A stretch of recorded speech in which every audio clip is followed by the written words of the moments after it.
বাংলাদেশের সঙ্গে সুসম্পর্ক চায় ভারত, কিন্তু এই সদিচ্ছা বাধাগ্রস্ত হচ্ছে বিদ্বেষপূর্ণ বার্তার কারণে। সুতরাং নয়াদিল্লির সঙ্গে ঢাকা কেমন সম্পর্ক চায় সেই সিদ্ধান্ত নিতে হবে ঢাকাকেই।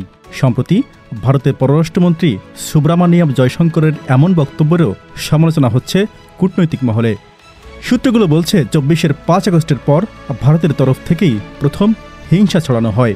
হাসিনাকে আশ্রয় দিয়ে মোদী সরকার বাংলাদেশের সাধারণ মানুষের সঙ্গে মূলত সম্পর্ক ছিন্ন করার বার্তা দেয়, আর এই কাজে লেলিয়ে দেওয়া হয় দেশটির একগুচ্ছ গুজব মিডিয়াকে। এসব মিডিয়া বাংলাদেশের সংখ্যালঘু নির্যাতনের আজগবি খবর প্রচারের পাশাপাশি গণহত্যাকারী আওয়ামী লীগের এজেন্ডা বাস্তবায়নেও কাজ করে। ভারতের এমন অবস্থানের ফলেই বাংলাদেশিদের মধ্যে বাংলাদেশ ফার্স্ট নীতি ব্যাপকভাবে ছড়িয়ে পড়ে।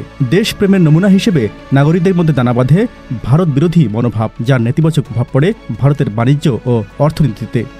কূটনৈতিক মহলের ভাষ্য, নয়াদিল্লির এক অনুষ্ঠানে দেওয়া জয়শঙ্করের এমন বক্তব্যের মধ্যেই মূলত তাদের বেকায়দায় পড়ার বার্তা লুকিয়ে রয়েছে।